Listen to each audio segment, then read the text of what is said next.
As economias da China e dos países europeus mostram sinais de desgaste, de desaceleração. Isso é preocupante porque, principalmente a China, quando tem um mau desempenho econômico, o mundo inteiro tem calafrios, tem crises de ansiedade e desespero. A China puxa o crescimento do PIB e de diversos setores, já que é um país que investe muito e tem uma dinâmica econômica bastante próspera. O que a gente vai fazer hoje aqui é analisar isso, tentar entender se há uma possibilidade de recessão para essas economias e para o resto do mundo. Porque a gente está falando de países aí desenvolvidos, né? O caso da China ainda não oficialmente desenvolvido, mas puxa o mundo economicamente e é o segundo maior PIB do mundo.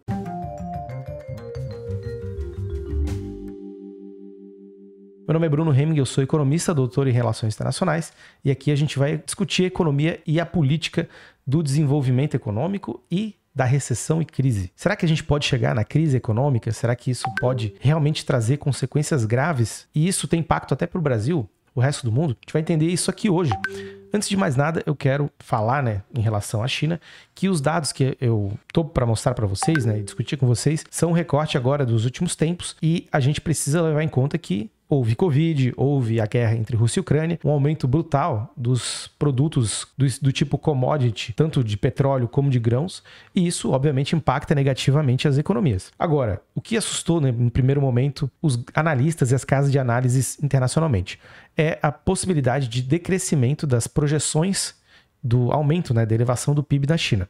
Esse ano estava projetado para crescer 5 pontos percentuais e houve agora uma queda de 7,5% nas importações da China. Isso quer dizer que a relação que a China tem de itens importados diminuiu em termos de valor de mercado. Há uma compra menor do que vem de fora. E a China é um grande importador do mundo. Importa, por exemplo, muito do Brasil. Aqui são produtos mais ligados à soja e produtos agrícolas, da nossa agroindústria. Também a China importa minério de ferro, entre outras commodities do Brasil e do restante do mundo, logicamente. Agora, as importações caindo levam a gente a crer que há uma baixa demanda interna na China e uma baixa produção. Quando a gente vai olhar os dados do PMI da China, que é o índice de produção, que mede a atividade industrial, que mede a produção, há uma queda que está na casa dos 48 pontos, mas especificamente, quando a gente olha para as empresas grandes, ainda está nos 50 pontos. Isso é um número ok, dado que 50 pontos é o limite e abaixo de 50 é um decrescimento. Mas as empresas pequenas estão na casa dos 47,6. E isso mostra que, já pela parte mais dinâmica da economia, ou seja, que tem uma dinâmica mais autônoma, que são as pequenas empresas, há um decrescimento. E isso pode, sim, levar à crise. A China não sofre de problemas como a Europa, que eu vou tratar daqui a pouco, como é o caso da inflação.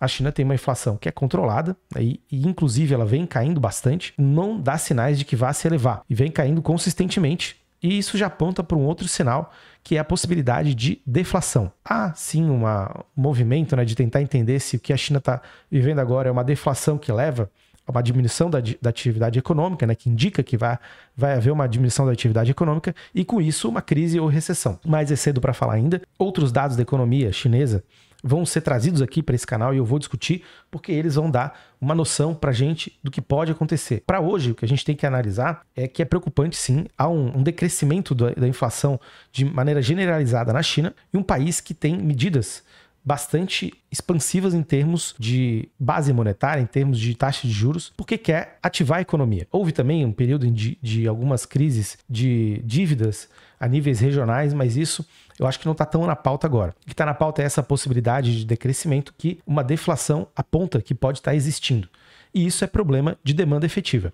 O que a China tem que fazer, ou teria que fazer, o que na verdade já está fazendo é acelerar sua demanda efetiva, acelerar a capacidade de consumo e reativar a engrenagem da economia. Como ela vai fazer isso? O que ela está fazendo nesse sentido? Como eu comentei, a China tem mantido as taxas de juros que lá são chamadas de Low Unemployment Rates, que são as taxas básicas mesmo, é como se fosse a Selic aqui no Brasil. Elas estão a 3,65 pontos percentuais e a base monetária da China aumentou nos últimos 12 meses em mais de 12%. Isso mostra que a China tem uma expansão monetária colocada na mesa, e isso é totalmente ao contrário do que é sempre visto e dito pelos presidentes do Banco Central de todos os outros países do mundo, que você aumenta a base monetária, vai aumentar a inflação, se você tem muita dívida, vai aumentar a inflação. Não é o caso da China. A China está fazendo um movimento realmente de tentar ativar a sua economia e está fazendo isso pela parte financeira, desonerando e diminuindo o custo para o capital. Só que se o mundo não tem a possibilidade de crescimento, se não tem demanda para absorver a produção da China, não há como a gente entender que essa movimentação da China vai surtir um efeito que vai se espraiar para o mundo inteiro. O que ela vai tentar fazer agora é ativar a demanda doméstica. Não está sinalizado que esse motor de ativação está funcionando na medida em que as importações estão diminuindo, como eu falei, em 7,5% nos últimos 12 meses. A gente vai acompanhar a China, país que eu mais estudo em função da minha vinculação de pesquisa. Eu faço parte do Centro de Estudos Globais de China. Eu sou professor de uma pós-graduação em China Contemporânea, que é da PUC Minas, que tem vagas abertas aí, se vocês quiserem ir lá para conferir, o link vai estar aqui embaixo. Mas a gente estuda China, todos os professores de lá estudam muito China, a gente conversa muito sobre isso. E agora, com esses sinais, é para a gente ter um ponto de interrogação para tentar entender os caminhos que a China vai ter e o que o mundo, né, em simbiose, em uma dinâmica de relação entre os países e as economias, vão mostrar que caminhos vão surgir daí. Por quê? Se a gente olha para a Europa, né, e esse é o nosso segundo tópico de hoje, lá também há um decrescimento econômico bastante importante. As principais economias do bloco da zona do euro e tanto do continente europeu, no geral, estão passando por um período de um decréscimo bastante importante. A inflação lá é persistentemente alta. O Banco Central Europeu ele tem aumentado as taxas de juros a passos mais lentos do que, por exemplo, os Estados Unidos, que já está na casa dos 5 pontos percentuais, lá ainda está na casa dos 3,5, 3,65 na verdade. E isso vai fazer com que, gradativamente, a economia europeia coloque o pé no freio. Houve uma tentativa por parte do Banco Central Europeu de retardar, de fazer que o aumento dos juros fosse feito da maneira mais tardia possível. Por quê? Já se imaginava que isso ia acontecer. Resultados econômicos da Irlanda, por exemplo, estão na casa de um decrescimento de 4,6% nos últimos 12 meses e países como Lituânia também na casa dos 2%. A Alemanha já entrou em recessão técnica, né, com decrescimento do PIB no primeiro quadrimestre 0,3% e veio decrescendo consistentemente, se a gente olha de mês a mês lá na Alemanha.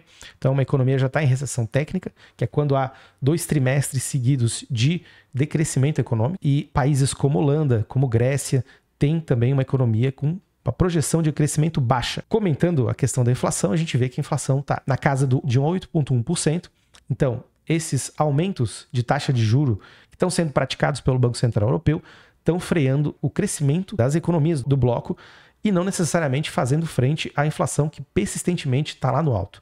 Ela caiu pelo menos 2 pontos percentuais, mas não houve uma queda significativa, não houve impacto significativo ainda. Isso pode ser sentido ao longo do tempo. Pensando a questão do continente europeu, pensando o que pode acontecer com a economia global, a gente está olhando para um mercado consumidor gigantesco que tem capacidade de consumir produtos de alta e complexas tecnologias, que são justamente os produtos que a China agora tem concentrado em exportar. Pegando o outro lado ali do Atlântico, a gente vê os Estados Unidos também, que está nessa guerra com a China em questões tecnológicas, e vai ser com certeza impactado pelo decrescimento tanto da China, que é o seu maior parceiro comercial, quanto dos países europeus.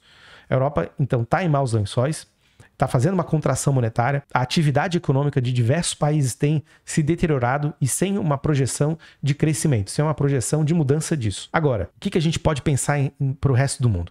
O que está colocado na mesa? Está colocado na mesa é que se confirmarem esses movimentos deflacionários, esses movimentos de baixo crescimento econômico, a gente pode sim estar entrando num ciclo de crise que vai ser sentido à medida em que as bolsas de valores vão sinalizando que as empresas não têm mais aquela procura como antes havia, né? Ou pelo menos que num primeiro momento desse ano estavam desempenhando melhor. Agora elas já estão sinalizando que estão patinando.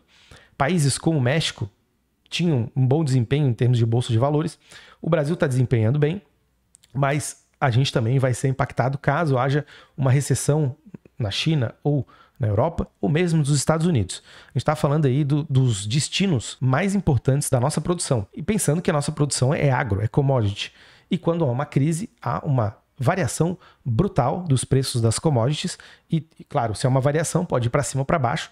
E se for para baixo, isso prejudica enormemente a nossa capacidade de obter superávites na balança comercial, de obter resultado econômico positivo e vai impactar o PIB. As projeções do PIB no Brasil ainda estão positivas, estão na casa dos 2%, isso pode ser mais, mas em função de um arranjo aqui específico, porque o que nós exportamos de fato, né, e que vai parar na China, vai parar na Europa, é commodity, e as commodities agora elas têm sustentado um preço que permite o Brasil ter um desempenho econômico, um desempenho de exportação grande. Agora, em termos reais da economia, a gente pode ser impactado, porque o que está acontecendo agora é o crescimento do agro e dos serviços. Mas a nossa economia geral, né, e os serviços crescendo um pouco, né, mas a economia geral, os outros setores da economia não acompanharam esse crescimento. E vão depender também do cenário externo, porque cenário externo também é demanda por serviços, demanda por produtos mais sofisticados. Então, o que a gente está vendo de crescimento aqui no Brasil é positivo. Ele tem, sim, um efeito de extravasamento, mas não é tão grande quanto outros setores, como, por exemplo, o industrial. Agora, vamos acompanhar essa questão do crescimento no mundo, vamos acompanhar a questão da China, que é central e importante, tanto pelo meu interesse pessoal, mas como para os impactos que isso vai ter na Europa e vai ter nos Estados Unidos. E pensando que é sempre um ciclo vicioso, um ciclo que vai se retroalimentando negativamente. Na medida em que a China vai mal, isso se justifica pelo fato de outros países estarem mal, e se ela não consegue um crescimento endógeno, ou seja, que parte de dentro, né, da sua própria demanda doméstica, isso vai impactar outros países. Então a gente está olhando para um cenário aí que pode ser preocupante, pode ser ruim para o resto do mundo e inclusive para nós que mesmo experimentando agora um crescimento nos últimos períodos, podemos sofrer ainda com isso e não temos o crescimento que a gente está esperando, que é na casa dos 2%. Vamos acompanhar, né, como eu falei, e a gente fica aqui atento. Se ligue nos vídeos, se inscreva no canal, ativa o sininho e até a próxima. Tchau, tchau.